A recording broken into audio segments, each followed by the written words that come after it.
ശിഷ്യൻ ചാരിയ തിരുമാറിൽ പാണിയിൽ കിനിയുമ തിരുനിണത്തിൽ പ്രിയ ശിഷ്യൻ ചാരിയ തിരുമാറിൽ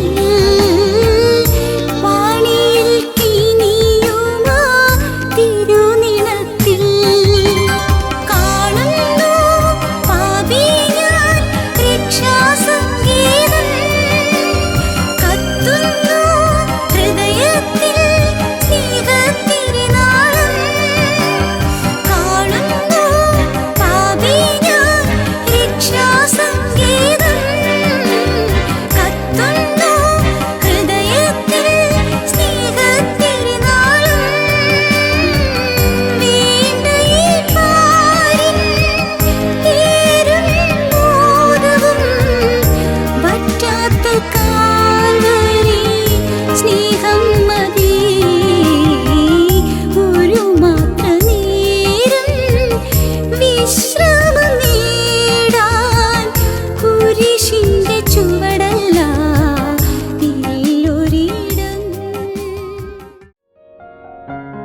ഞങ്ങളും ക്രൂശിക്കപ്പെട്ട ക്രിസ്തുവിനെ പ്രസംഗിക്കുന്നു. ദൈവത്തിന് സ്തോത്രം. വിശുദ്ധ ലൂക്കോസിൻ്റെ സുവിശേഷം 23-ാം അധ്യായം 39-ാം വാക്യം മുതൽ 43-ാം വാക്യം വരെ വായിക്കാം. തൂക്കിയ ദുഷ്പ്രവൃത്തിക്കാരിൽ ഒരുത്തൻ, നീ ക്രിസ്തുവല്ലയോ, നിന്നെ തന്നെയും ഞങ്ങളെയും രക്ഷിക്ക എന്ന് പറഞ്ഞ് അവനെ ദുഷിച്ചു. മറ്റവനോ അവനെ ശാസിച്ചു, സമശിക്ഷാവിധിയിൽ തന്നെ ആയിട്ടും നീ ദൈവത്തെ ഭയപ്പെടുന്നില്ലയോ? നാമോ ന്യായമായിട്ട് ശിക്ഷ അനുഭവിക്കുന്നു. നാം പ്രവർത്തിച്ചതിന് യോഗ്യമായതല്ലോ കിട്ടുന്നത്. ഇവനോ അരുതാത്തതൊന്നും ചെയ്തിട്ടില്ല എന്ന് പറഞ്ഞു. പിന്നെ അവൻ, യേശുവേ, നീ രാജത്വം പ്രാപിച്ചു വരുമ്പോൾ എന്നെ ഓർത്തുകൊള്ളണമേ എന്ന് പറഞ്ഞു. യേശു അവനോട്, ഇന്ന് നീ എന്നോടുകൂടെ പരദീസിലിരിക്കുമെന്ന് ഞാൻ സത്യമായി നിന്നോട് പറയുന്നുവെന്ന് പറഞ്ഞു. ദൈവത്തിന് സ്തോത്രം. ക്രൂശിന്മേൽ കർത്താവ് കിടക്കുമ്പോൾ 7 തിരുമൊഴികൾ സംസാരിച്ചു. അതിൽ ആദ്യത്തെ തിരുമൊഴിയും ഒടുവിലത്തെ തിരുമൊഴിയും നടുവിലത്തെ തിരുമൊഴിയും നിത്യനായ ദൈവത്തോടായിരുന്നു. 1-ാമത്തെയും 7-ാമത്തെയും തിരുമൊഴികൾ പിതാവേ എന്ന് വിളിച്ചുകൊണ്ടാണ്. എന്നാൽ 4-ാമത്തെ തിരുമൊഴി, നടുവിലത്തെ തിരുമൊഴി, എൻ്റെ ദൈവമേ നീ എന്നെ കൈവിട്ടതെന്ത് എന്ന് എൻ്റെ ദൈവമേ എന്ന് വിളിച്ചുകൊണ്ടാണ്. 1-ാമത്തെ തിരുമൊഴി, പിതാവേ, ഇവർ ചെയ്യുന്നത് ഇന്നതായെന്ന് ഇവർ അറിയായാലും ഇവരോട് ക്ഷമിക്കണമേ എന്നുള്ള ആ പ്രാർത്ഥന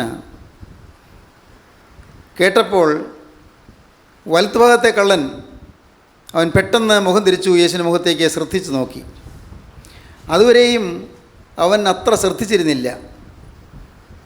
അവനെപ്പോലെ തന്നെ, അവൻ്റെ കൂട്ടുകാരനെ പോലെ തന്നെ കുറ്റം ചെയ്ത ഒരു കുറ്റവാളി, അങ്ങനെ കരുതിയുള്ളൂ.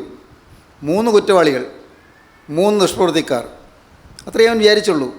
എന്നാൽ ഈ ശബ്ദം കേട്ടപ്പോൾ, ആ പ്രാർത്ഥനാസ്വരം കേട്ടപ്പോൾ അവൻ്റെ ഹൃദയം തകർന്നു. അവൻ പെട്ടെന്ന് മനസ്സിലായി, ഇത് സാധാരണ സ്വരമല്ല, ഇതൊരു സാധാരണ മനുഷ്യന് പറയാവുന്ന സ്വരവുമല്ല, ഇത് ഒരത്ഭുത ശബ്ദമാണിത്. അവൻ പെട്ടെന്ന് തരിച്ച് തിരിഞ്ഞു നോക്കിയപ്പോൾ കർത്താവിൻ്റെ തിരുമുഖം കണ്ടു. അപ്പോൾ അവൻ തിരിഞ്ഞു നോക്കി. അപ്പോൾ അവൻ്റെ കൂട്ടുകാരനായ ഒരു പക്ഷേ എടുത്ത ഭാഗത്ത് കള്ളനായിരിക്കണം. അവൻ പറയുകയാണ്, നീ ക്രിസ്തുവല്ലയോ, നിന്നെ തന്നെയും ഞങ്ങളെയും രക്ഷിക്കുക എന്ന് പറഞ്ഞ് അവനെ ദുഷിച്ചു. യേശുവിനെ ദുഷിക്കുകയാണ്, അപ്പോഴും ദുഷിക്കുകയാണ്. ഈ ശബ്ദം കേട്ടപ്പോൾ ഒരാൾ വിശ്വാസിയായി തീർന്നു. പ്രാർത്ഥന ശബ്ദം കേട്ടപ്പോൾ ഒരാൾ വിശ്വാസിയായി തീർന്നു, മറ്റേയാൾ അവിശ്വാസിയും ദൂഷകനുമായി തീർന്നു. അവൻ ദുഷിച്ചു. യേശുക്രിസ്തുവിന് സ്വരം കേട്ടപ്പോൾ ഒരാൾക്ക് മാനസാന്തരം ഉണ്ടായി, ഒരാൾക്ക് മനന്തിരം ഉണ്ടായി. വലതുഭാഗത്തെ കള്ളന് മനന്തിരം ഉണ്ടായി. അവന് മാനസാന്തരം ഉണ്ടായി. അതേ ശബ്ദം കേട്ട യേശുക്രിസ്തുവിൻ്റെ അതേ സ്വരം തന്നെ കേട്ടപ്പോൾ ഇടത്തുഭാഗത്തെ കള്ളന് ഉള്ളം കഠിനപ്പെട്ടു. തൂക്കിയ ദുഷ്പ്രവൃത്തിക്കാരിൽ ഒരുത്തൻ, നീ ക്രിസ്തു അല്ലയോ, നിന്നെ തന്നെയും ഞങ്ങളെ രക്ഷിക്കുക എന്ന് പറഞ്ഞ് അവനെ ദുഷിച്ചു, യേശുവിനെ ദുഷിച്ചു. ഇതുവരെയും രണ്ടുപേരും ദുഷിച്ചുകൊണ്ടിരിക്കുകയായിരുന്നു. ഇപ്പോൾ ഒരാൾ മനം തിരിഞ്ഞു, വലത്തുഭാഗത്തെ കള്ളൻ മനം തിരിഞ്ഞു. അവൻ്റെ മനസ്സിൽ മാറ്റം വന്നു. അവൻ ഇപ്പോൾ മനം തിരിഞ്ഞു. അവൻ്റെ ഭാവം മാറി, അവൻ്റെ ശബ്ദം മാറി, അവൻ്റെ സ്വരം മാറി, അവന് കാര്യമായ പരിവർത്തനം വന്നു. എന്നാൽ ഇടത്തുഭാഗത്തെ കള്ളനോ, അവന് മാറ്റം വന്നില്ലെന്ന് മാത്രമല്ല പിന്നെയും ദൃഷ്ടിക്കൊണ്ടിരിക്കുന്നു. നീ ക്രിസ്തു അല്ലേ, നിന്നെ രക്ഷിക്ക്, ഞങ്ങളെയും രക്ഷിക്ക്, നീ ക്രിസ്തു അല്ലയോ, പരിഹസിക്കുകയാണ്. നീ ദൈവപുത്രനല്ലേ നീ അവകാശപ്പെടുന്നത്, ക്രിസ്തു അല്ലയോ, പരിഹസിക്കുകയാണ്. എപ്പോഴും ഓർത്തുകൊള്ളണം, പരിഹസിക്കുന്നത് മഹാപാപമാണ്. ഒരിക്കലും ചെയ്യരുത്, ഒരിക്കലും ചെയ്യരുത്. പരിഹസിക്കരുത്, ആരെയും പരിഹസിക്കരുത്, ആരെയും തരം താഴ്ത്തി കാണരുത്, ആരെയും ചെറുതാക്കി കാണരുത്, ആരെയും തുച്ഛീകരിക്കരുത്. പലപ്പോഴും നാം അറിയാതെ ആയിരിക്കാം നാം പരിഹസിക്കാറുണ്ട്, പരിഹസിക്കുന്നു. ഹാസ്യാത്മകമായി പറയുന്ന ചില നിർദോഷമായ ഫലിതങ്ങളെയല്ല ഞാൻ ഈ പറയുന്നത്, നിർദോഷമായ ഫലിതങ്ങൾ അതല്ല. എന്നാൽ ആരുടെയും ഹൃദയത്തെ മുറിപ്പെടുത്തുന്ന രീതിയിൽ ആരെയും നാം പരിഹസിക്കരുത്. നീ ക്രിസ്തു അല്ലയോ, ദൈവപുത്രൻ എന്നൊക്കെയല്ലേ നീ അവകാശപ്പെടുന്നത്, എന്നിട്ട് എന്തായി? ദൈവപുത്രൻ നീ പറഞ്ഞിട്ട് എന്തായി? നീ ക്രിസ്തു അല്ലയോ, നിന്നെ തന്നെയും ഞങ്ങളെയും രക്ഷിക്കൂ എന്ന് പറഞ്ഞ് അവനെ ദുഷിച്ചു. ഉടനെ മറ്റവനോ അവനെ ശാസിച്ചു. സമശിക്ഷാവിധിയിലായി തന്നെ ആയിട്ടും നീ ദൈവത്തെ ഭയപ്പെടുന്നില്ലയോ? ദൈവവിചാരമില്ലാത്തതാണ്. ഒരേപോലെ ശിക്ഷാവിധിയിലായിരിക്കുകയാണ്. ദൈവത്തെ ഭയപ്പെടുന്നില്ലയോ? നോക്കൂ, പെട്ടെന്ന് അവൻ ദൈവവിശ്വാസം വരികയാണ്. ഈ ലാസ്റ്റ് മൊമെൻറ്റ്, ഈ അവസാന നിമിഷത്തിൽ അവൻ ദൈവവിശ്വാസം വരികയാണ്. ദൈവത്തെ ഭയപ്പെടുന്നില്ലയോ? അവൻ കള്ളനാണ്, കൊള്ളക്കാരനാണ്, കവർച്ചക്കാരനാണ്. പക്ഷേ കൊലപാതകയും ദൂഷകനുമായിരുന്ന അവനിപ്പോൾ ദൈവത്തെ ഭയപ്പെടുന്നു, ദൈവത്തെ ഭയപ്പെടുന്നു. നോക്കൂ, ജീവിതത്തിൽ രക്ഷയുടെ അനുഭവം നിങ്ങൾക്ക് പ്രാപിക്കണമെങ്കിൽ ദൈവഭയം വേണം. ദൈവഭയം. എന്നെ കാണുന്നൊരു ദൈവം. ഒരു ദിവസം ഞാൻ കണ്ണടയുമ്പോൾ ഞാൻ കടന്നു ചെല്ലേണ്ടത് ദൈവത്തിന് മുമ്പിലേക്കാണ്. ഞാൻ അവിടെ ചെന്ന് നിൽക്കേണ്ടി വരും. ഒരു ദൈവഭയം. ഇന്ന് അപ്പൻ കാണുന്നില്ല, അമ്മ കാണുന്നില്ല, ഭാര്യ കാണുന്നില്ല, ഭർത്താവ് കാണുന്നില്ല, മക്കൾ കാണുന്നില്ല. ശരി, ഇന്നാരും കാണുന്നില്ല, ആരും അറിഞ്ഞിട്ടില്ല. ദൂരെ ദൂരെ അങ്ങ് വളരെ ദൂരെ വീട്ടിൽ നിന്നകന്ന് ദൂരെ നിൽക്കുന്ന ആര് കാണാനാണ്? എന്നാൽ അങ്ങനെയല്ല, എന്നെ എപ്പോഴും കാണുന്നൊരു ദൈവമുണ്ട്. ഭയം, ദൈവഭയം മറക്കരുത്. എപ്പോഴും ദൈവഭയം വേണം. എന്നെ ജീവൻ്റെ ദൈവം കണ്ടുകൊണ്ടിരിക്കുന്നു. അവൻ്റെ ദൃഷ്ടിയിൽ നിന്നും മറയാൻ സാധ്യമല്ല. എൻ്റെ ഓരോ വാക്കും അവൻ കേട്ടുകൊണ്ടിരിക്കുന്നു. അവനെ മറയ്ക്കാൻ സാധ്യമല്ല, അവനെ ഒളിക്കാൻ സാധ്യമല്ല. ദൈവത്തിന് സ്തോത്രം, ദൈവത്തിന് സ്തോത്രം. പ്രിയപ്പെട്ടവരെ, നമുക്കൊന്ന് വായിക്കാം. 139 സങ്കീർത്തനം 1-ാം വാക്യം മുതൽ. നമുക്ക് കാണാതെ അറിയാവുന്ന വാക്യമായിരിക്കും, പക്ഷേ 139 സങ്കീർത്തനം 1-ാം വാക്യം മുതൽ. യഹോവേ, നീ എന്നെ ശോധന ചെയ്ത് അറിഞ്ഞിരിക്കുന്നു. ഞാൻ ഇരിക്കുന്നതും എഴുന്നേൽക്കുന്നതും നീ അറിയുന്നു.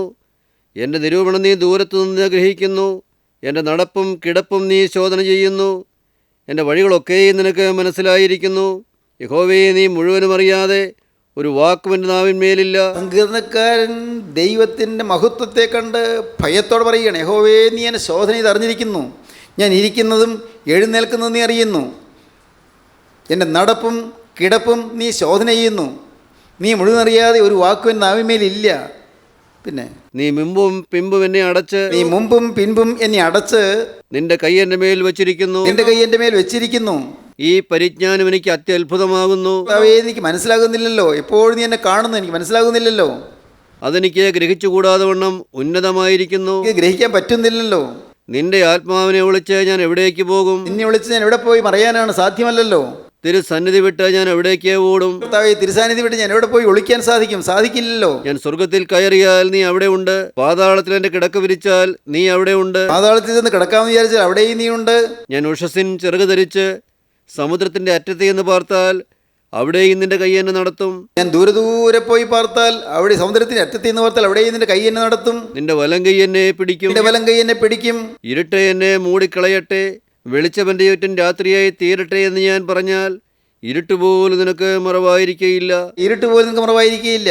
രാത്രി പകൽ പോലെ പ്രകാശിക്കും. രാത്രി പകൽ പോലെ പ്രകാശിക്കും. ഇരുട്ടും വെളിച്ചവും നിനക്ക് ഒരുപോലെ തന്നെ. ദൈവമേ, ഇരുട്ടും വെളിച്ചവും നിനക്ക് ഒരുപോലെ തന്നെ. ദൈവത്തെ മറയ്ക്കാൻ സാധ്യമല്ല. ദൈവഭയം.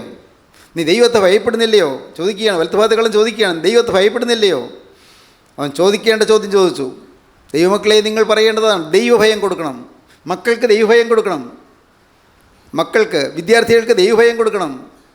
നിങ്ങൾ ജോലി ചെയ്യുന്നിടത്ത് മറ്റുള്ളവർക്ക് ദൈവഭയം കൊടുക്കണം. ദൈവഭയം, നിങ്ങളുടെ ജീവിതം കണ്ട് ദൈവഭയം ഉണ്ടാകണം. മറ്റുള്ളവർക്ക് നിങ്ങളുടെ ജീവിതം കണ്ട് ദൈവഭയം ഉണ്ടാകണം. നിങ്ങളെ ഭയമല്ല. നിങ്ങൾ ഭയപ്പെട്ടിട്ട് എന്താ പ്രയോജനം? ഒരു പ്രയോജനമില്ല. ദൈവഭയം കൊടുക്കണം, ദൈവഭയം ഉണ്ടാകണം. നിങ്ങളെ കാണുന്നവർക്ക് ദൈവഭയം ഉളവാകത്തക്കവണ്ണം നിങ്ങൾ വിശുദ്ധരായി ജീവിക്കണം. ദൈവഭയം. ദൈവത്തിന് സ്തോത്രം. നീ ദൈവത്തെ ഭയപ്പെടുന്നില്ലയോ? ദൈവത്തെ മറയ്ക്കാൻ സാധ്യമല്ല. ദൈവത്തെ ഭയപ്പെടുന്നില്ലയോ? അടുത്ത വാക്യം. നാമോ ന്യായമായിട്ട് ശിക്ഷ അനുഭവിക്കുന്നു. ഈ വലതുപാതകളം പറയുകയാണ്, നാമോ ന്യായമായ ശിക്ഷ അനുഭവിക്കുന്നു. ന്യായമായി നമുക്ക് കിട്ടുന്നത്. നാം ശിക്ഷ അനുഭവിക്കേണ്ടവരാണ്. നാം കൊലപാതകികളാണ്, നാം കവർച്ചക്കാരാണ്, നാം കൊള്ളക്കാരാണ്, നാം ദുഷ്ടന്മാരാണ്, നാം നിഷ്ഠൂരന്മാരാണ്, നാം ഏറ്റവും ഭീകരന്മാരാണ്. നാം ന്യായമായിട്ട് ശിക്ഷ അനുഭവിക്കുന്നു. നാം പ്രവർത്തിച്ചതിന് യോഗ്യമായതല്ലോ കിട്ടുന്നത്. നാം പ്രവർത്തിച്ചതൊക്കെ യോഗ്യമായതല്ലേ നമുക്ക് കിട്ടുന്നത്, ന്യായമായിട്ടല്ലല്ലോ. നമുക്ക് ഈ ശിക്ഷ കിട്ടിയത് ന്യായമായിട്ടാണ്. ഇവനോ അരുതാത്തതൊന്നും ചെയ്തിട്ടില്ല എന്ന് പറഞ്ഞു. നമ്മുടെ അരികത്ത് കിടക്കുന്ന ഇവനോ അരുതാത്തൊന്നും ചെയ്തിട്ടില്ല. കണ്ടോ, യേശുവിനെക്കുറിച്ച് അവൻ സാക്ഷിക്കുകയാണ്. അവന് ഇപ്പോഴാണ് യേശുവിനെ പരിചയം കിട്ടിയെങ്കിലും അവനെല്ലാം വെളിപ്പെട്ട് കിട്ടി. ഒരു നിമിഷം കൊണ്ട് എല്ലാം വെളിപ്പെട്ട് കിട്ടി. എന്തൊരു അത്ഭുതം! ഒരു സെക്കൻഡ് നേരം മതി കണ്ണ് തുറക്കാൻ. കണ്ണ് തുറന്ന് കിട്ടി, അവൻ്റെ ഉൾക്കണ്ണ് തുറന്ന് കിട്ടി. ദൈവഭയത്തെക്കുറിച്ച് പറയാനുള്ള അവന് ഒരു വ്യക്തമായ കാഴ്ചപ്പാട് കിട്ടി. ദൈവഭയം കിട്ടി. മറ്റവനെ ഉപദേശിക്കാനുള്ള ധൈര്യം കിട്ടി. നാം ന്യായമായതാണ് അനുഭവിക്കുന്ന കുറ്റബോധം കിട്ടി. നമുക്ക് ന്യായമായ ശിക്ഷയാണ് കിട്ടുന്നതെന്നുള്ളതായി എളിമ കിട്ടി. അതുമാത്രമല്ല, അവനിപ്പോൾ പറയുകയാണ്, ഇവനോ അരുതാത്തൊന്നും ചെയ്തിട്ടില്ല. അരുതാത്തൊന്നും ചെയ്യാത്തവനാണ് ഈ കിടക്കുന്നവൻ. സ്തോത്രം. ഇവൻ ശിക്ഷ അനുഭവിക്കേണ്ടവനല്ല, ഇവൻ അരുതാത്തൊന്നും ചെയ്തിട്ടില്ല. പിന്നെ അവൻ, യേശുവേ, നീ രാജത്വം പ്രാപിച്ചു വരുമ്പോൾ എന്നെ ഓർത്തുകൊള്ളണമേ എന്ന് പറഞ്ഞു. അടുത്ത ഭാഗത്തെ കള്ളനോട് ഉപദേശിച്ച് കഴിഞ്ഞതിന് ശേഷം അവൻ തിരിഞ്ഞു. അതുവരെ അടുത്ത ഭാഗത്തിന് കള്ളൻ്റെ നേരെ തിരിഞ്ഞ് സംസാരിക്കുകയായിരുന്നു. പറയാനുള്ളത് പറഞ്ഞു, പറയേണ്ടത് പറഞ്ഞു. മരിക്കുന്നതിന് മുൻപ് പറയേണ്ടതെല്ലാം പറഞ്ഞു തീർത്തു. സ്തോത്രം. എത്ര നേരം കൊണ്ട് മരിക്കാൻ അറിയാൻ പാടില്ല. പറയേണ്ടതെല്ലാം പറഞ്ഞു തീർത്തു. എന്നിട്ട് അവസാനമായി യേശുവോട് പറയും, മിശിഹ, നീ രാജ്യത്വം പ്രാപിച്ചു വരുമ്പോൾ എന്നെക്കൂടെ നീ ഓർത്തുകൊള്ളണമേ. നോക്കൂ, മരിക്കുന്നതിന് മുൻപ് അവൻ ചെയ്യേണ്ടതെല്ലാം ചെയ്ത് പൂർത്തീകരിച്ചു. ഉപദേശിക്കേണ്ടത് ഉപദേശിച്ചു, സാക്ഷിക്കേണ്ടത് സാക്ഷിച്ചു. ദൈവത്തിന് സ്തോത്രം. അവൻ പറയേണ്ടത് പറഞ്ഞു. മാത്രവുമല്ല, അവസാന നിമിഷത്തിൽ അവൻ യേശുവിനോടും പറഞ്ഞു, മിശിഹ, നീ രാജ്യത്വം പ്രാപിച്ചു വരുമ്പോൾ നീ എന്നെക്കൂടെ ഓർത്തുകൊള്ളണം. നീ രാജ്യത്വം പ്രാപിച്ചു വരും, അവൻ വിശ്വാസം. നീ വീണ്ടും രാജ്യത്വം പ്രാപിച്ചു വരും. ഇന്ന് മുൾമുടിയേറ്റ് നീ കടന്നു പോകുന്നു. ഇന്ന് നീ ക്രൂശിന്മേൽ കിടന്ന് പെട്ടെന്ന് കടന്നു പോകുന്നു. എന്നാൽ നീ രാജ്യത്വം പ്രാപിച്ചു മടങ്ങി വരും. നീ രാജ്യത്വം പ്രാപിച്ചു മടങ്ങി വരുമ്പോൾ എന്നെക്കൂടെ നീ ഓർത്തുകൊള്ളണമേ എന്ന് പറഞ്ഞു. ദൈവത്തിന് സ്തോത്രം. അപ്പോൾ കർത്താവ് പറഞ്ഞു, യേശു അവനോട്, ഇന്ന് നീ എന്നോടുകൂടെ പർദീസയിലിരിക്കുമെന്ന് ഞാൻ സത്യമായി നിന്നോട് പറയുന്നുവെന്ന് പറഞ്ഞു. ഇന്ന് നീ എന്നോടുകൂടി പർദീസയിലിരിക്കുമെന്ന് ഞാൻ സത്യമായിട്ട് നിന്നോട് പറയുന്നു. രാജ്യത്വം പ്രാപിച്ചു വരുംകാലത്തല്ല, ഇന്ന് ഞാൻ പർദീസയിലേക്ക് പോകുമ്പോൾ നീ എൻ്റെ കൂടെ ഉണ്ടായിരിക്കും. ദൈവത്തിന് സ്തോത്രം. ഭക്തകവി ഒരിക്കൽ പാടിയ ആശയം എങ്ങനെയാണ്? യേശു കടന്നു ചെന്നു. അപ്പോൾ യേശുവിൻ്റെ ചേർന്ന് ഒരാളും കൂടി, മാലാഖമാർ, കർത്താവേ, ഇവനോ നിൻ്റെ കൂടെ? ഇവൻ കള്ളനല്ലേ, കൊള്ളക്കാരനല്ലേ, ഇവനെ ഇങ്ങോട്ട് പ്രവേശിപ്പിക്കാമോ? കർത്താവ് പറഞ്ഞു, ഇവൻ ഞാൻ വാക്ക് കൊടുത്തിട്ടാണ് കൊണ്ടുവരുന്നത്. ഞാൻ രാജ്യത്ത് പ്രാപിച്ചു വരുമ്പോൾ എന്നോട് ഓർത്തുകൊള്ളണം എന്നുള്ള അവൻ്റെ പ്രാർത്ഥന ഞാൻ സ്വീകരിച്ചിട്ടാണ് കൊണ്ടുവരുന്നത്. അവനെ ഞാൻ സ്വീകരിച്ചതാണ്, അവനെ ഞാൻ കൈക്കൊണ്ടതാണ്, എൻ്റെ പ്രാർത്ഥന ഞാൻ സ്വീകരിച്ചതാണ്. അവനെ ഞാൻ അവൻ്റെ പഴയകാലം എല്ലാം മായ്ച്ചു കൊടുത്തതാണ്. ഇന്ന് നീ എന്നോട് പർദീസയിലിരിക്കുമെന്ന് ഞാൻ അവന് വാഗ്ദത്തം കൊടുത്തതാണ്. അതുകൊണ്ട് ഞാൻ പറഞ്ഞ വാക്ക്, എൻ്റെ വചനമനുസരിച്ചാണ് അവൻ വരുന്നത്. അതുകൊണ്ട് അവനെ സ്വീകരിക്കാം. സ്തോത്രം. വചനമനുസരിച്ച് വരുന്നവനെ സ്വീകരിക്കും. ഹല്ലേലൂയ, ദൈവത്തിന് സ്തോത്രം. വചനം കേട്ട് വരുന്നവനെ സ്വീകരിക്കും. വചനപ്രകാരം ജീവിക്കുന്നതിനെ സ്വീകരിക്കും. വചനം, ജീവൻ്റെ വചനം, അതിൻ്റെ ശക്തി എന്താണ്? യേശുക്രിസ്തുവിൻ്റെ വചനം. ഒരു വാക്ക് കിട്ടിയാൽ മതി. ഇന്ന് നീ എന്നോടുകൂടി പർദീസയിലിരിക്കും. എന്തോ ഒരു സമാധാനം. ഇന്ന് നീ എന്നോട് പർദീസയിലിരിക്കും. അത് ചില വ്യാഖ്യാതാക്കൾ പറയുന്നു, നീ എന്നോട് പർദീസയിലിരിക്കുമെന്ന് ഇന്ന് എന്നോട് പറയുന്നുവെന്ന്. നീ എന്നോട് പർദീസയിലിരിക്കുമെന്ന് ഇന്ന് എന്നോട് പറയുന്നു. അങ്ങനെയും പറയുന്ന വ്യാഖ്യാതാക്കളുണ്ട്. എന്തുമാകട്ടെ, നീ എൻ്റെ കൂടെ പർദീസയിലുണ്ടാകും. സ്തോത്രം. ദൈവത്തിൻ്റെ വലിയ നാമം മഹത്വപ്പെടട്ടെ. പ്രിയപ്പെട്ടവരെ, ക്രൂശിൽ രണ്ടാമത്തെ തിരുമൊഴി അതാണ്, ഇന്ന് നീ എന്നോടുകൂടി പർദീസയിലിരിക്കും. അപ്പോഴാണ് കർത്താവ് താഴോട്ട് നോക്കിയത്. വശത്തേക്ക് നോക്കി, ആദ്യം പിതാവിലേക്ക് നോക്കി, വശത്തേക്ക് നോക്കി, വലുതുമക്കളിനോട് പറഞ്ഞു, ഇന്ന് നീ എന്നോട് പർദീസയിലിരിക്കുമെന്ന് പറഞ്ഞു. താഴോട്ട് നോക്കിയപ്പോൾ അനാഥയായി കണ്ണീരൊലിപ്പിച്ച് നിൽക്കുന്ന അമ്മയെ കണ്ടു.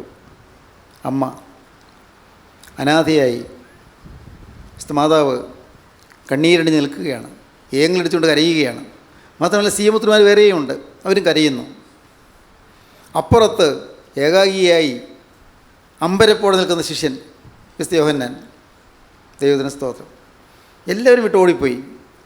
മത്തായിയും അന്ത്രയോസും യാക്കോവും പത്രോസും എല്ലാവരും പോയി. എല്ലാവരും ഇട്ടേച്ച് പോയി. ഈ നിർണായക സമയത്ത് എല്ലാവരും വിട്ടുപോയി. ഒരു ഗൗരവമേറിയ സന്ദർഭം വന്നപ്പോൾ എല്ലാവരും വിട്ടുപോയി. അപ്പോൾ വേറെ ആരുമില്ല, കൂട്ടുകാരാരുമില്ല. ആകെ ഈ കരയുന്ന വിശുദ്ധ മാതാവ് മാത്രമുണ്ട്. യോഹന്നാൻ അമ്പരപ്പോടെ നിൽക്കുകയാണ്, പരിഭ്രാന്തിയോടെ നിൽക്കുകയാണ്. ചുറ്റും നോക്കുന്നു, എല്ലാവരും തൂക്കുക തൂക്കുക എന്ന് അട്ടഹസിക്കുന്നു. അമർഷത്തോടെ ക്രൂരമായി വിളിക്കുന്ന ശബ്ദം അതേ കേൾക്കുന്നുള്ളൂ. എല്ലാവരും കുറ്റം പറയുന്നു, എല്ലാവരും ആക്ഷേപിക്കുന്നു, എല്ലാവരും പരിഹസിക്കുന്നു. നല്ല വാക്ക് പറയാൻ ആരുമില്ല. കരയാൻ പ്രിയപ്പെട്ട മാതാവും ഏതാനും സിയോപുത്രന്മാരും. ദൈവത്തിന് സ്തോത്രം. അപ്പോൾ കർത്താവിൻ്റെ ഉള്ളലിഞ്ഞു. കർത്താവ് പറഞ്ഞു, സ്ത്രീയെ ഇതാ നിൻ്റെ മകൻ, ഇതാ നിൻ്റെ മാതാവ്. മൂന്നാമത്തെ തിരുവചനം അതാണ്. മൂന്നാമത്തെ തിരുമൊഴി, സ്ത്രീയെ ഇതാ നിൻ്റെ മകൻ, ഇതാ നിൻ്റെ മാതാവ്. സ്തോത്രം. ദൈവത്തിൻ്റെ വലിയ നാമം മഹത്വപ്പെട്ട്. അനാഥർക്ക് നാഥനാണ്, മറക്കരുത്. അനാഥർക്ക് നാഥനാണ്. സ്തോത്രം. അപ്പനില്ലാത്തവർക്ക് അപ്പനാണ്, അഗതികൾക്ക് തുണയാണ്, ആരോഗ്യമില്ലാത്തവർക്ക് സഹായിയാണ്, അമ്മയില്ലാത്തവർക്ക് മാതാവിനെ പോലെ മാനിക്കുകയും ആദരിക്കുകയും സ്നേഹിക്കുകയും വാത്സല്യിക്കുകയും ചെയ്യുന്നവനാണ്. ഭർത്താവില്ലാത്തവർക്ക് അരുമകാന്തനെ പോലെ താങ്ങുകയും തലോടുകയും കണ്ണീർ തുടയ്ക്കുകയും ചെയ്യുന്നവനാണ്. സ്തോത്രം. വിധവമാർക്ക് കാന്തൻ, അനാഥർക്ക് പിതാവ്. ദൈവത്തിൻ്റെ വലിയ നാമം മഹത്വപ്പെടട്ടെ. ദൈവത്തിന് സ്തോത്രം, ദൈവത്തിന് സ്തോത്രം. ഇന്ന് ഈ വാക്കുകൾ കേൾക്കുന്ന ആരെങ്കിലും അനാഥരായിട്ടുണ്ടോ? അനാഥരായിട്ട് അപ്പൻ മരിച്ചു പോയവർ, അമ്മ വിട്ടുപോയവർ, അല്ല ഭർത്താവ് മരിച്ചു പോയവർ. സ്നേഹിതരെ, നിങ്ങൾ ഒരു സെക്കൻഡ് ചിന്തിക്കും. ഒരു സെക്കൻഡ്. അവൻ അനാഥരെയും വിധവമാരെയും പരിപാലിക്കുന്നവനാണ്. അവൻ അനാഥരെയും വിധവമാരെയും പരിപാലിക്കുന്നവനാണ്. 145 146 സങ്കീർത്തനം അവ രണ്ടിൽ കാണാം. അവൻ അനാഥരെയും വിധവമാരെയും പരിപാലിക്കുന്നവനാണ്. സാക്ഷാല ദൈവഭക്തിയെക്കുറിച്ച് യാക്കോബ് പറയും, പിതാവായ ദൈവത്തിന് മുൻപാകെ ശുദ്ധവും നിർമ്മലവുമായുള്ള ഭക്തിയോ അനാഥരെയും വിധവമാരെയും അവരുടെ സങ്കടത്തിൽ ചെന്ന് കാണുന്നതും ലോകത്താലുള്ള കളങ്കം പറ്റാത്തവണ്ണം തന്നെത്താൻ കാത്തുകൊള്ളുന്നതുമാകുന്നു. അനാഥരെയും വിധവമാരെയും പ്രത്യേകം കരുതുന്നു. യഹോവ കുരുടന്മാർക്ക് കാഴ്ച കൊടുക്കുന്നു, യഹോവ കുനിഞ്ഞിരിക്കുന്നവരെ നിവർത്തുന്നു, യഹോവ നീതിമാന്മാരെ സ്നേഹിക്കുന്നു, യഹോവ പരദേശികളെ പരിപാലിക്കുന്നു, അവൻ അനാഥനെയും വിധവയെയും സംരക്ഷണ ചെയ്യുന്നു. അനാഥനെയും വിധവയെയും സംരക്ഷണ ചെയ്യുന്നു. എൻ്റെ പ്രിയ സഹോദരങ്ങളെ, നിങ്ങൾ കേൾക്കൂ. ദൈവത്തിൻ്റെ വചനമാണ് ഈ പറയുന്നത്. നിങ്ങൾ അനാഥരാണോ? നിങ്ങൾക്ക് ദൈവത്തിൻ്റെ സംരക്ഷണമുണ്ട്. നിങ്ങൾ വിധവയാണോ? നിങ്ങൾക്ക് യേശുക്രിസ്തുവിന് സംരക്ഷണമുണ്ട്. ദൈവത്തിന് സ്തോത്രം. വ്യക്തമായി മനസ്സിലാക്കിക്കൊള്ളൂ. അപ്പനില്ലാത്ത മക്കളാണോ? മക്കളെ, നിങ്ങൾ ഭയപ്പെടേണ്ട. നിങ്ങൾക്കൊരപ്പനുണ്ട്. സ്തോത്രം. ഒരു ചെറുപ്പക്കാരനുണ്ടായിരുന്നു. കൊച്ചൻ, അവൻ്റെ ചെറുപ്പത്തിൽ തന്നെ അപ്പൻ മരിച്ചുപോയി. അപ്പനെ വലിയ സ്നേഹമായിരുന്നു. അവനെ വലിയ വാത്സല്യവുമായിരുന്നു. ആ ബാലകൻ വളർന്നു. അവനെന്നും കരയും, എപ്പോഴും കരയും. അപ്പൻ പോയല്ലോ. അവൻ്റെ അമ്മയും അവനോട്ട് പോയി. അമ്മ വേറെ വിവാഹം കഴിച്ചു പോയി. പിന്നെ ആരും നോക്കുന്നത്? അവൻ്റെ അപ്പൻ്റെ അമ്മ, ഗ്രാൻഡ് മദർ, അപ്പൻ്റെ അമ്മയാണ് നോക്കുന്നത്. അവനെന്നും കരയും. ഈ ഗ്രാൻഡ് മദർ, അപ്പൻ്റെ അമ്മ പറഞ്ഞു കൊടുക്കും, മോനെ, നിനക്കൊരപ്പനുണ്ട്. മോൻ്റെ അപ്പനുണ്ട്. അവൻ സ്വർഗത്തിലാണ്. സ്വർഗത്തിലെ ദൈവം മോൻ്റെ അപ്പനാണ്. മോനെന്ന് പറയാമോ സ്വർഗത്തിലെ ദൈവം എൻ്റെ അപ്പനാണെന്ന്?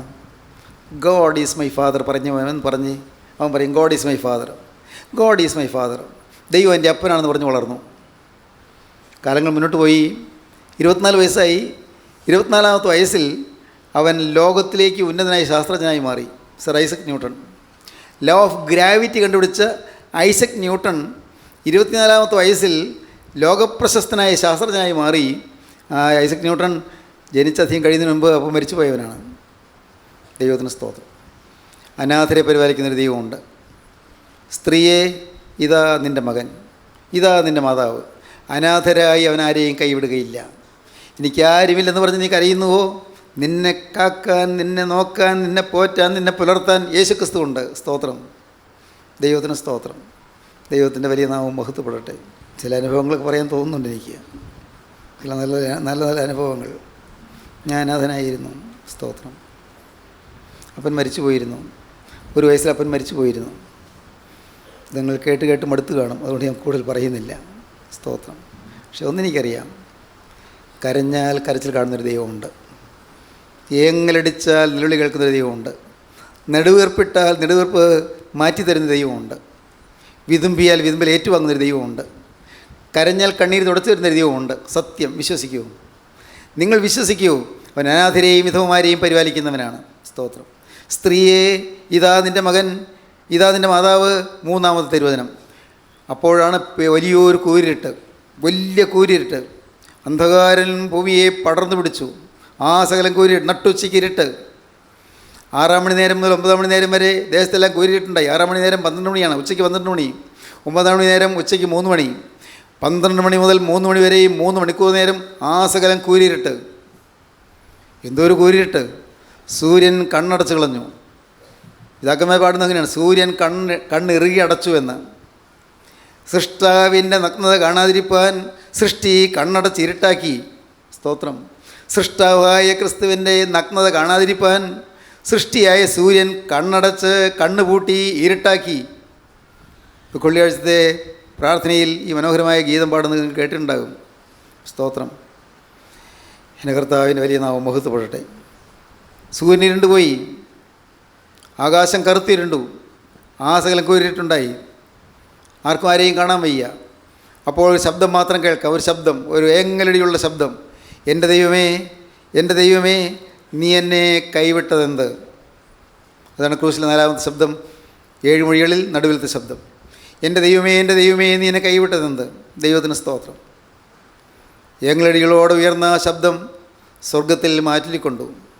ദൈവത്തിന് സ്തോത്രം. സ്വർഗത്തിൽ മാറ്റിക്കൊണ്ട ആ ശബ്ദം മാലാഖമാർ ഏറ്റെടുത്തു. സ്തോത്രം. നൂറ്റാണ്ടുകളിലൂടെ ആ ശബ്ദം അനുരണനം ചെയ്തുകൊണ്ടിരിക്കുന്നു, മാറ്റിക്കൊണ്ടുകൊണ്ടിരിക്കുന്നു. നൂറ്റാണ്ടുകളിലൂടെ, യുഗങ്ങളിലൂടെ. ഹല്ലേലൂയ, ദൈവത്തിന് സ്തോത്രം. ആ തിരുശബ്ദം. ഇന്ന് ആ ശബ്ദം, എൻ്റെ കർത്താവേ, നിങ്ങളുടെ ഹൃദയത്തിലൊന്ന് വധിച്ചിരുന്നെങ്കിൽ, എൻ്റെ ദൈവമേ, എൻ്റെ ദൈവമേ, നിന്നെ കൈവിട്ടതെന്ത് എന്നുള്ള ശബ്ദം നിങ്ങളുടെ ഹൃദയത്തിൽ ഒന്ന് മാറ്റിക്കൊണ്ടിരുന്നെങ്കിൽ, ഇന്ന് നിങ്ങളുടെ ഹൃദയത്തിലൊന്ന് ആ ഏങ്ങലടികൾ ഒന്ന് ഏറ്റുവാങ്ങാൻ കഴിഞ്ഞിരുന്നെങ്കിൽ, ദൈവത്തിന് സ്തോത്രം. ദൈവത്തിൻ്റെ വലിയ നാമം മഹത്വപ്പെടട്ടെ. അപ്പോൾ പാറകൾ പിളർക്കുന്നു, ഭൂമി കുലുങ്ങുന്നു, വലിയ ഇടിമുഴക്കങ്ങൾ കേൾക്കുന്നു, മിന്നൽ പിണരുകൾ അങ്ങ് ആകാശവീതിയിൽ തെരുതര മിന്നുന്നു. ദൈവത്തിന് സ്തോത്രം. ആ സകലം പേടിപ്പെടുന്ന അന്തരീക്ഷം വരുന്നു. പാറകൾ പിളർക്കുന്ന ശബ്ദം കേൾക്കാം, വലിയ ശബ്ദം, ഭൂമി കുലുങ്ങുന്ന ശബ്ദം, ഭൂമി കുലുങ്ങുന്നതായ അനുഭവം. എല്ലാം പൊട്ടിത്തകരുന്നു. ദേവാലയത്തിൻ്റെ തിരശ്ശീല കുറുകെ കീറുന്നു. ദൈവത്തിന് സ്തോത്രം. എന്തെല്ലാമോ സംഭവിക്കുന്നു. സ്തോത്രം. അവസാനം കൂരിട്ട് മാറിയപ്പോൾ യേശു പറഞ്ഞു, എനിക്ക് ദാഹിക്കുന്നു. ക്രൂശിലെ 5-ാമത്തെ ശബ്ദം, എനിക്ക് ദാഹിക്കുന്നു. 5-ാമത്തെ തിരുമൊഴി. യേശുക്രിസ്തുവിന് വെള്ളത്തിന് വേണ്ടിയുള്ള ദാഹം ആയിരുന്നില്ല അത്. ആ പടയാളികൾ വിചാരിച്ചത് വെള്ളത്തിന് വേണ്ടിയാണ്. അതാണ് ഓടക്കോൽമേൽ വെള്ളം കൊടുത്തത്. ചൊർക്കയും കാടിയും കൂട്ടി ചേർത്ത് കൊടുത്തു, കയ്പ് കാടി കൊടുത്തു. അത് വിചാരിച്ച് വെള്ളത്തിന് വേണ്ടിയുള്ള ദാഹമാണെന്നാണ്. യേശുക്രിസ്തുവിൻ്റെ ദാഹം വെള്ളത്തിന് വേണ്ടിയുള്ള ദാഹം ആയിരുന്നില്ല. രക്ഷകൻ്റെ ദാഹം മനുഷ്യജാതിക്ക് വേണ്ടിയുള്ള ദാഹമായിരുന്നു. എൻ്റെയും നിങ്ങളുടെയും ആത്മാവിന് വേണ്ടി ദാഹമായിരുന്നു. ആത്മാവിന് വേണ്ടിയുള്ള ദാഹം, നമ്മുടെ ആത്മാക്കൾക്ക് വേണ്ടിയുള്ളതായ ദാഹം, നമ്മെ വീണ്ടെടുക്കാൻ വേണ്ടിയുള്ളതായ ദാഹം, നമ്മെ നരകത്തിൽ നിന്ന് വലിച്ചെടുക്കാനുള്ളതായ ദാഹം, നമ്മെ ഘോരമായ നരകത്തിൽ നിന്ന് വീണ്ടെടുക്കാനുള്ളതായ ദാഹം, നമ്മെ സാത്താൻ്റെ ബന്ധത്തിൽ നിന്ന് മോചിപ്പിക്കാനുള്ളതായ ദാഹം, സാത്താൻ്റെ അടിമപ്പണി ചെയ്യുന്നവർ സാത്താൻ്റെ കൈകളിൽ നിന്ന് വിടർത്തിയെടുക്കാനുള്ളതായ ദാഹം. സ്തോത്രം. ദൈവത്തിന് സ്തോത്രം. പ്രിയപ്പെട്ടവരെ, നിങ്ങൾക്ക് ഇന്ന് ഈ ദാഹം ഉൾക്കൊള്ളാൻ കഴിയുന്നുണ്ടോ? യേശു നിങ്ങൾക്ക് വേണ്ടി ദാഹിക്കുന്നു. യേശു നിങ്ങളെ നോക്കി വിളിക്കുന്നു, എനിക്ക് ദാഹിക്കുന്നു. എൻ്റെ ദാഹം തീർക്കാനായി വരും. എനിക്ക് ദാഹിക്കുന്നു, നീ കുടിപ്പാൻ തരുമോ? എനിക്ക് കുടിപ്പാൻ തരുമോ? ദൈവത്തിന് സ്തോത്രം. ഇന്നും ആ ശബ്ദം മാറ്റിക്കൊള്ളുന്നു, എനിക്ക് കുടിപ്പാൻ തരുമോ? എൻ്റെ ദാഹം തീർക്കാനായവരുണ്ട്. സ്തോത്രം. മുക്കുവ തൊഴിലാളികളായിരുന്നെങ്കിലും അപ്പോസ്തലനായ പത്രോസും യോഹന്നാനും യാക്കോവും അന്ത്രയോസും ആ അപ്പോസ്തലന്മാർ ദാഹം തീർക്കാൻ ഇറങ്ങി പുറപ്പെട്ടു. അവരെല്ലാം രക്തസാക്ഷികളായി തീർന്നു. സ്തോത്രം. തലമുറകൾ യേശുവിന് ദാഹം തീർക്കാൻ പുറപ്പെട്ട അനേകരെ നമുക്ക് കാണാം. അവരെല്ലാം നക്ഷത്രങ്ങളെപ്പോലെ തിളങ്ങുന്നു. അവരെല്ലാം നക്ഷത്രങ്ങളെപ്പോലെ ശോഭിക്കുന്നു. ചരിത്രത്തിൻ്റെ നഭോവീതിയിൽ സൂര്യൻ കെട്ടുപോയിട്ടും അവരിന്നും ജ്വലിച്ച് പ്രകാശിക്കുന്നു. സ്തോത്രം. ദൈവത്തിന് സ്തോത്രം. പ്രിയപ്പെട്ടവരെ, നിങ്ങൾക്കും ദാഹം തീർക്കാൻ വരാം. യേശുവിന് ദാഹം തീർക്കാൻ നിങ്ങൾക്കും വരാം. ദൈവത്തിന് സ്തോത്രം. ഇന്ന് നിങ്ങൾക്ക് സമർപ്പിക്കാം. കർത്താവേ, അവിടെ ദാഹം തീർക്കാൻ ഞാനിതാ വരുന്നു. അവിടെ ദാഹം തീർക്കാൻ എന്നെക്കൊണ്ട് എന്താകും? ഞാനൊരു പാവപ്പെട്ട മനുഷ്യനല്ലേ? ഞാനൊരു പാവിയായ മനുഷ്യനല്ലേ, ഞാൻ നിസ്സാരമായ ഒരു മനുഷ്യനല്ലേ, എനിക്കെന്ത് കഴിവുണ്ട് കർത്താവേ, ഞാൻ ആരോരുമില്ലാത്തവനല്ലേ, ഞാൻ കടത്തിൽ മുങ്ങി വലയുന്നവനല്ലേ, ഞാൻ രോഗപീഠയിൽ വലയുന്നവനല്ലേ, അനേകം ദുഃഖങ്ങൾപ്പെട്ട് ആകുലത്തിൽപ്പെട്ട് ഞെരിയുന്നവനല്ലേ, കർത്താവെ കുടുംബത്തിൽ സ്വസ്ഥതയില്ലാതെ അഴലുന്നവളല്ലേ, കർത്താവെ ഭർത്താവിൻ്റെ മദ്യപാനം കൊണ്ട് വിഷമിച്ച് വീർപ്പൂട്ടി കഴിയുന്നവളല്ലേ, എൻ്റെ കണ്ണിയുള്ള കർത്താവെ മദ്യപാനം കൊണ്ട് എല്ലാം മുടിച്ച് തീർത്ത് എല്ലാം നശിപ്പിച്ച് കളഞ്ഞവനല്ലേ, എൻ്റെ കർത്താവെ എൻ്റെ ജീവിതത്തിൽ നീ എന്തുണ്ട് എനിക്ക് ആശിക്കാൻ, എല്ലാം തകർത്ത് കളഞ്ഞവനല്ലേ, എല്ലാം നഷ്ടപ്പെടുത്തിയവനല്ലേ, ഞാൻ എങ്ങനെ ദാഹം തീർക്കും, ദാഹം തീർക്കാൻ എന്നെക്കൊണ്ട് എന്താകും. ഹല്ലേലൂയ, ദൈവത്തിന് സ്തോത്രം. മോനെ നിനക്ക് സാധിക്കും. നിൻ്റെ ഹൃദയം എനിക്ക് തരിക, നിൻ്റെ ഹൃദയം എനിക്ക് തരിക, എനിക്ക് വേറൊന്നും വേണ്ട, നിൻ്റെ ഹൃദയം എനിക്ക് തരിക, എനിക്ക് വസിപ്പാൻ നിൻ്റെ ഹൃദയം തരിക, എനിക്ക് വസിപ്പാൻ നിൻ്റെ ഹൃദയം തരിക, എനിക്ക് ചവിട്ടി നിൽക്കാൻ നിൻ്റെ ഹൃദയം തരിക, എനിക്ക് ഊന്നി നിൽക്കാൻ നിൻ്റെ ആളത്വം തരിക, എനിക്ക് സഞ്ചരിക്കാൻ നിൻ്റെ കാലുകൾ തരിക, എനിക്ക് സംസാരിക്കാൻ നിൻ്റെ നാവ് തരിക, എനിക്ക് പ്രവർത്തിക്കാൻ നിൻ്റെ കൈകൾ തരിക, എനിക്ക് നോക്കാൻ നിൻ്റെ കണ്ണുകൾ തരിക, എനിക്ക് വേണ്ടി നിൽപ്പാൻ നിൻ്റെ ആളത്വം തരിക. ഹല്ലേലൂയ, ദൈവത്തിന് സ്തോത്രം. തരുമോ നീ? നിന്നെ തന്നെ എൻ്റെ കരങ്ങളിലേക്ക് തരുമോ? യേശു ചോദിക്കുന്നു, സൃഷ്ടാവ് ചോദിക്കുന്നു. ഈ സമയം യേശു ചോദിക്കുമ്പോൾ നിങ്ങൾ ഹൃദയം തുറക്കുവീൻ, യേശുവിനോട് പറയുവീൻ, കർത്താവേ ഉള്ളത് ഞാൻ നിനക്ക് തരുന്നു, എനിക്ക് വേറും തരാനില്ല. നഷ്ടപ്പെട്ടു പോയൊരു ജീവിതം, കളഞ്ഞു പോയൊരു ജീവിതം, പിശാച് പന്താടിയൊരു ജീവിതം, സാത്താൻ കളിപ്പാവിയാക്കിയ ഒരു ജീവിതം, ശത്രു നിഹരിച്ച് കളഞ്ഞൊരു ജീവിതം, നാഥ തകർന്നു പോയൊരു ജീവിതം, പാവം വരട്ടിക്കളഞ്ഞൊരു ജീവിതം, പാവം അഴുക്കാക്കിയൊരു ജീവിതം, ഉടയവനെ എൻ്റെ കൈകളിലേക്ക് തരാൻ നല്ലതൊന്നുമില്ല എൻ്റെ കയ്യിൽ, എൻ്റെ കയ്യിൽ ഒന്നും നല്ലതില്ല, ഇതാ ഞാൻ കൊണ്ടുവരുന്നു പാവപൂർണ്ണമായൊരു ജീവിതം, പാവപൂർണ്ണമായൊരു ശരീരം. യേശുവേ ഒന്നും നല്ലതില്ല, ഒന്നും നല്ലതില്ല. ലോകത്തിന് വേണ്ടി, ലോകമോദങ്ങൾക്ക് വേണ്ടി ജീവിച്ചൊരു ജീവിതം, ലോകപ്രതാപത്തിന് വേണ്ടി ജീവിച്ചൊരു ജീവിതം, ലോകമഹിമയ്ക്ക് വേണ്ടി ജീവിച്ചൊരു ജീവിതം, ലോകമനുഷ്യരുടെ പ്രീതിക്ക് വേണ്ടി ജീവിച്ചൊരു ജീവിതം, നാഥ ലോകസുഖം തേടി അലഞ്ഞ ഒരു ജീവിതം. കർത്താവ് ഇതാ ഇത് ഞാനിതാ നിനക്ക് തരുന്നു, ദാഹം തീർക്കാം. ഹല്ലേലൂയ. തീരുമാനിക്കുമോ നിങ്ങൾ? സമർപ്പിക്കുമോ നിങ്ങൾ? നമുക്ക് സമർപ്പിക്കാം, നമുക്ക് പ്രാർത്ഥിക്കാം, ഒരുമിച്ച് പ്രാർത്ഥിക്കാം. കാരുണ്യവാനേ, മഹാപരിശുദ്ധനായ ഞങ്ങളുടെ സ്വർഗീയ പിതാവേ, അവിടുത്തെ മഹത്വേറിയ വചനങ്ങൾക്കായി സ്തോത്രം.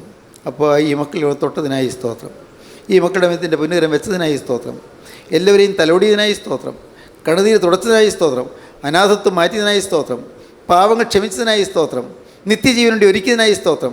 രണ്ടാമത്തെ വരയിൽ പറന്നു വീരാൻ ഈ മക്കളുടെ മേലെ മുദ്ര പതിപ്പിച്ചതിനായി സ്തോത്രം. എല്ലാവരെയും അനുഗ്രഹിക്കണമേ, യേശുവിൻ നാമത്തിൽ തന്നെ. ആമീൻ.